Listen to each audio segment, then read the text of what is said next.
நமக்கு சளி பிடிச்சிக்கிட்டு வாந்தி எடுப்போம், தலைவலியினால் வாந்தி எடுப்போம், மாதமாக இருக்கும்போது வாந்தி எடுப்பாங்க, ஜுரம் அடிச்சதுன்னா வாந்தி வரும். இந்த மாதிரி டயத்துலலாம் நமக்கு டீ குடிக்கிறதுனால பித்த வாந்தி வரும். அந்த மாதிரி டயத்துலலாம் நம்ம வாந்தி எடுத்துட்டோம் அப்படின்னாவே நம்ம மேற்கொண்டு எதுவுமே சாப்பிட பிடிக்காது. அது சாப்பிட்டா எங்கே வாந்தி வந்துடும் அப்படின்றது மாதிரி நம்ம மனசு தோணும். அந்த மாதிரி டயத்தில் இந்த மாதிரி கஞ்சி வச்சு நம்ம குடித்தோம் அப்படின்னாக்க நமக்கு உடம்பு நல்லா தெம்பாக இருக்கும். நம்ம வாந்தி எடுத்த கலப்பு இல்லாமல் இருக்கும். அதுக்கு இந்த மாதிரி ஒரு கஞ்சி வச்சு சாப்பிடுங்க. இந்த மாதிரி கஞ்சியாக சாப்பிட முடியல அப்படின்னா அந்த கஞ்சியில் நிறைய தண்ணி விட்டுக்கோங்க. அந்த தண்ணியை நம்ம லைட்டாக எடுத்து தண்ணி வரைக்கும் கூட நீங்கள் குடிச்சிங்க அப்படின்னா உடம்பு அப்படியே அவ்வளோ சூப்பராக இருக்கும். அந்த டயர்டுனஸே தெரியாது நமக்கு.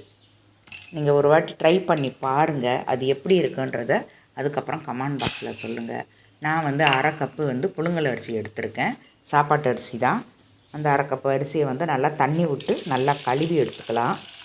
நல்லா கழுவி எடுத்துகிட்டு ஒரு 10 நிமிஷம் ஊறட்டும்.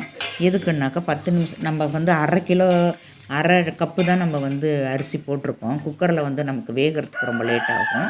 அதனால தான் நான் 10 நிமிஷம் ஊறட்டும் அப்படின்னு சொல்கிறேன். இது அப்படியே ஊறிக்கிட்டு இருக்கட்டும்.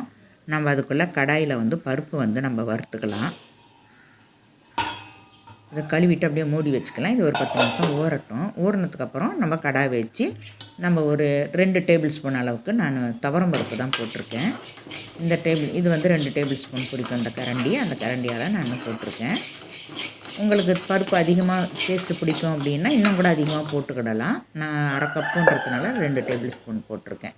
நல்லா வறுத்துடணும். எண்ணெய் விடாமல் நல்லா வறுத்து பொன்முருவலாக வறுத்துட்டு அதுக்கப்புறம் அதே பருப்புலேயே அந்த தண்ணியை அந்த பருப்புலேயே போட்டு விட்ருங்க. அரிசியிலே போட்டு விட்ருங்க. அரிசியில் போட்டு நல்லா மறுபடியும் ஒரு வாட்டி கழுவிக்கோங்க. ஏன்னா பருப்பு நம்ம வறுத்துருக்கோம் இல்லையா, பருப்பு எப்போயுமே நம்ம கழுவிட்டு தானே குழம்பு வைப்போம். அதனால் நீங்கள் வறுத்ததுக்கப்புறம் ஒரு வாட்டி கழுவிக்கோங்க. கழுவிட்டு குக்கரில் போட்டுக்கோங்க.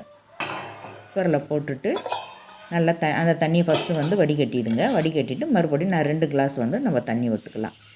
ஒரு 400 ml நம்ம தண்ணி விட்டுக்கலாம். 400 ml தண்ணி விட்டுக்கிட்டீங்க அப்படின்னாக்கா அது நல்லா பொங்கி வராமல் இருக்கும்.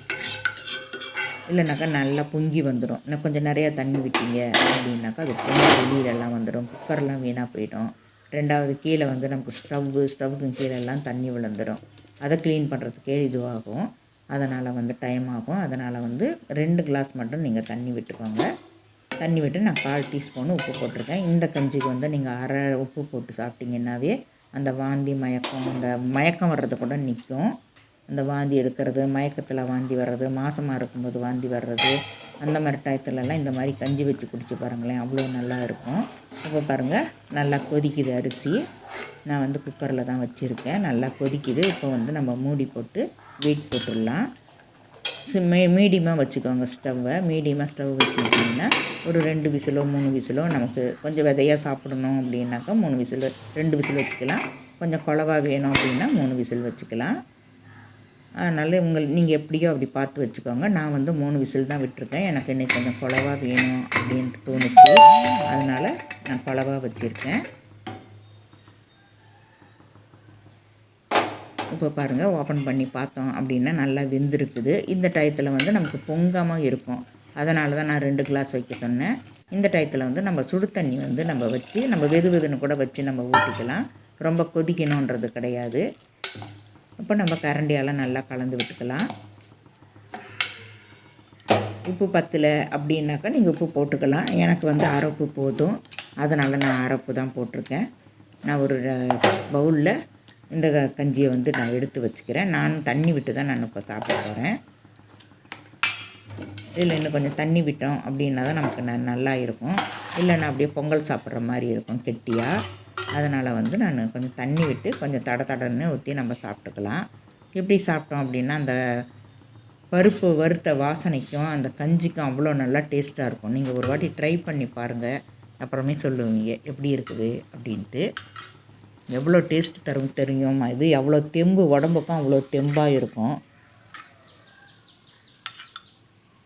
உங்களுக்கு தண்ணியாக வேணும்னா வெறும் தண்ணியை கூட வச்சு நீங்கள் குடிக்கலாம். தண்ணி மட்டும் கொஞ்சம் எக்ஸ்ட்ரா ஊற்றி அந்த தண்ணி மட்டும் கூட நீங்கள் குடிக்கலாம். இந்த மாதிரி வெறும் தண்ணி கூட குடிக்கலாம். சாப்பாடு நமக்கு சாப்பிட முடியல அப்படின்னா இந்த வெறும் தண்ணியை கூட குடிச்சிக்கலாம். இந்த சாப்பாட்டில் உள்ளதை பருப்போடு பருப்பு வறுத்து போட்டு அரிசியோடு கலந்து விட்டு அது வெந்ததுக்கு அந்த தண்ணியை நம்ம குடிக்கணும். குடித்தோன்னா அவ்வளோ டேஸ்ட்டாக இருக்கும். இந்த வீடியோ பிடிச்சிருக்குன்னு நினைக்கிறேன். தேங்க்யூ.